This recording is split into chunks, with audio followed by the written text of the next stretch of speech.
નમસ્કાર મિત્રો, ગ્રેટ ભાવનગર ચેનલમાં આપનું સ્વાગત છે। જો અમારા વિડીયો ગમે તો વિડીયોને લાઇક કરજો, મિત્રો સાથે શેર કરજો અને અમારી ચેનલ સબસ્ક્રાઈબ કરજો। હમણાં વિશ્વ ચકલી દિવસની ઉજવણી કરવામાં આવી, તો વિશ્વ ચકલી દિવસે જાણીએ ચકલી વિશેની અવનવી માહિતી।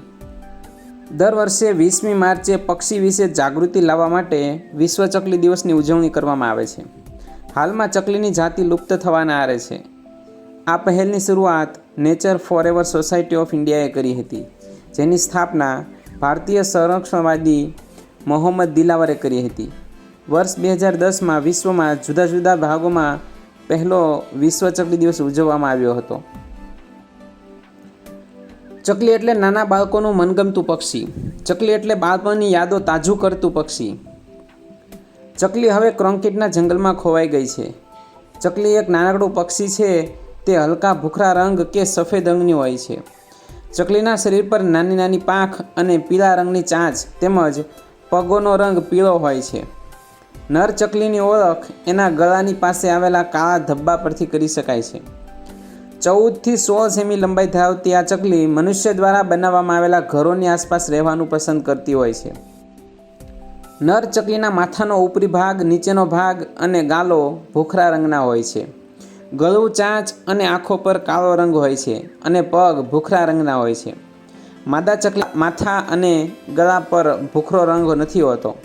ચકલીઓ સામાન્ય રીતે કલાક દીઠ 38 કિમીની ઝડપે ઉડે છે, પરંતુ મુશ્કેલીના સમયે તેઓ કલાક દીઠ 50 કિમીની ઝડપે પણ ઉડી શકે છે। ચકલીના બહુ જ ઓછા ઈંડામાં માતા પિતા બંનેના ડીએનએ હોય છે। તેમાંના મોટા ભાગના માત્ર તેમની માતાના ડીએનએ ધરાવે છે।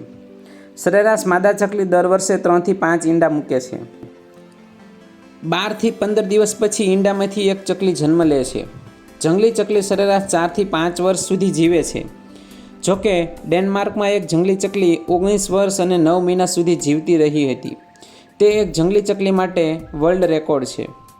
પાંજરામાં પૂરેલ પાલતુ ચકલી સરેરાશ 12થી 14 વર્ષ સુધી જીવે છે, પરંતુ એક ચકલીનો 23 વર્ષ સુધીનો રેકોર્ડ છે।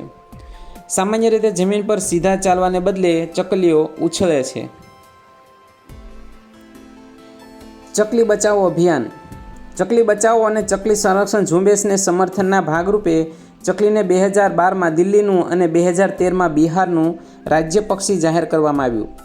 વૈજ્ઞાનિકો અનુસાર ચકલીઓની આશરે 43 જાતિઓ છે। છેલ્લા થોડા વર્ષોમાં 60થી 80% ઘટાડો થયો છે।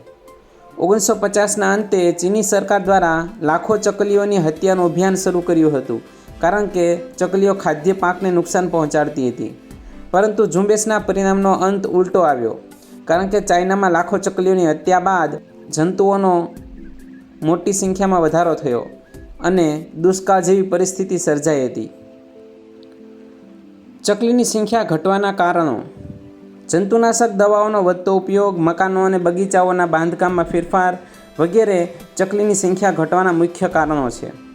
ઉપરાંત ચકલીઓ ઓછી થવાનું એક સૌથી મોટું કારણ છે મોબાઈલ ટાવરનું રેડિયેશન, કેમ કે સામાન્ય રીતે 12થી 15 દિવસમાં ઈંડામાંથી બચ્ચું બહાર આવે છે, પરંતુ મોબાઈલ ટાવરની પાસે 30 દિવસ સુધી પણ બચ્ચા બહાર નથી આવતા।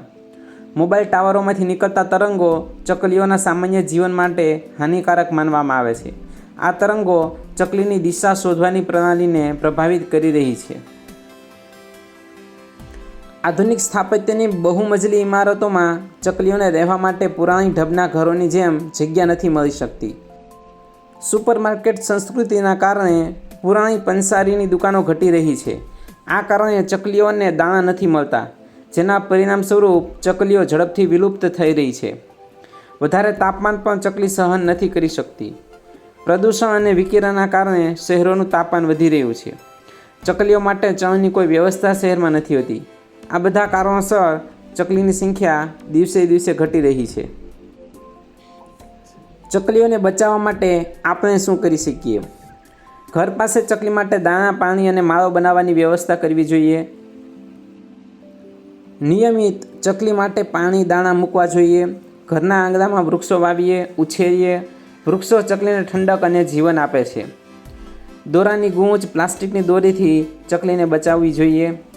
પેકેજ ફૂડ, તળેલો ખોરાક, મેંદાની વસ્તુઓ ચકલીને ખાવા ન આપવી જોઈએ। ફૂગ રહિત અનાજના દાણા જ ચકલીને આપવા હિતાવહ છે. તો આવી નાની નાની બાબતોનું ધ્યાન આપણે રાખીએ તો આપણે પણ ચકલી બચાવો અભિયાનના ભાગ બની શકીએ અને ચકલીને બચાવી શકીએ.